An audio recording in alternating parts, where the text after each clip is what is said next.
विदर्भ पुण्यागी येथील 8वा अ ची विद्यार्थी मी सांगणार आहे डॉक्टर अशोक माळी यांच्या गोष्टी छोट्या डोंगरा एवढ्या यातील काळजात हात घालणारी म्हातारी ही कथा. बस थांबली तसेच सगळे प्रवासी आत चढले.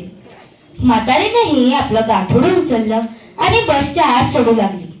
ए म्हातारे, बसच्या आत चढू नको, या बसमध्ये जागा नाही. म्हातारीला बघताच कंडक्टर डाफरला. काय रे बाबा, सगळ्यांसाठी जागा हाय आणि माझ्यासाठी जागा नाही बाय, म्हातारी बोलली. तुझ्याकडे ओझे आहे म्हणून. कशाचं आहे ते गाठोडं? वांगी हाय. मग मागच्या बसनी ये, ही शिटी बस आहे, यातनं सामान नेता येत नाही. एवढं कुठे जास्त आहे, नुसती एक बुट्टी तर आहे. म्हातारीने तेवढ्याच वांग्याची बुट्टी आत ढकलली आणि ती दारासमोरच्या बाकडावरती जाऊन बसली.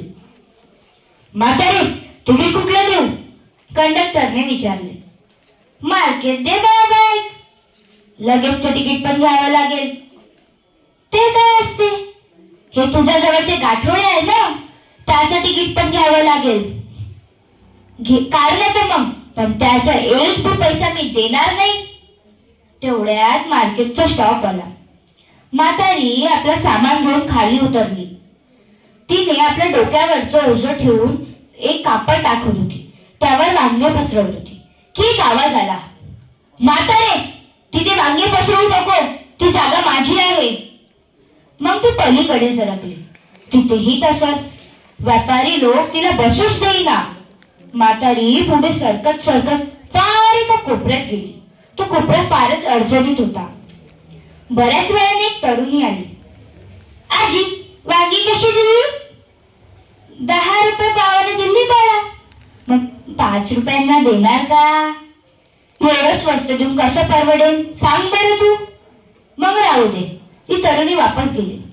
नंतर एक एक गिऱ्हाईक येऊ लागले आणि किलो, अर्धा किलो, पाव किलो अशी वांगी जाऊ लागली. म्हातारीची वांगी विकून झाली होती. तेव्हा दुपारचे 12 वाजले होते. म्हातारीला गिरकी आल्यासारखं वाटत होतं. ती कालभर तिने एकादशीचा उपवास ठेवला. सकाळी चहा घ्यायचा होता, पण बस सुटली तर काय करायचं याचा विचार करत करत ती उठली आणि काय होतं हे कळायच्या आधीच खाली कोसळली. अरे म्हातारी पडली, म्हातारी पडली असा गलका सुरू झाला आणि लोक जमले. कशी का पडली? अरे उन्हाचा तडाखा बसला असेल. कुणी तिच्या नाकाला काटा लावला, तू कुणी पाणी मारलं, तू कुणी हवा घातली. म्हातारी धुटक्याभर शुद्धीवर आली. म्हातारे, सकाळपासून काही खाल्लं आहे का? कुणीतरी विचारले. म्हातारीने नाही म्हणून मान हलवली. मग तिला दोघा तिघांनी समोरच्या हॉटेलमध्ये नेले.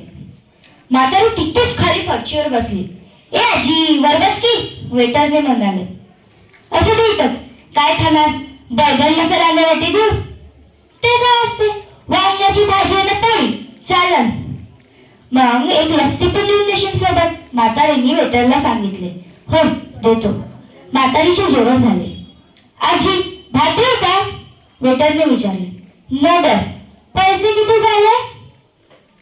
180 रुपये. किती? 180 रुपये. 60 रुपयांच्या 2 रोट्या, 90 रुपयांचा बैगन मसाला आणि 30 रुपयांची लस्सी. एवढे पैसे इतकं जेवणाला? एसटीच्या येण्या जाण्याचा खर्च 180 रुपये. एसटीच्या येण्या जाण्याचा खर्च 40 रुपये आणि जेवणाचे 180, म्हणजेच 220 झाले म्हणायचे. आता यात आठवड्याभराचं तेल, मीठ आणि म्हाताऱ्याची बुट्टीची औषध कशी काय बसवायची याचा विचार करत करत ती उठली आणि काय होत आहे कळायच्या आधीच ती खाली कोसळली. तर नेहमी कायमचीच. धन्यवाद. यानंतर ध्रुवी तांदूळकर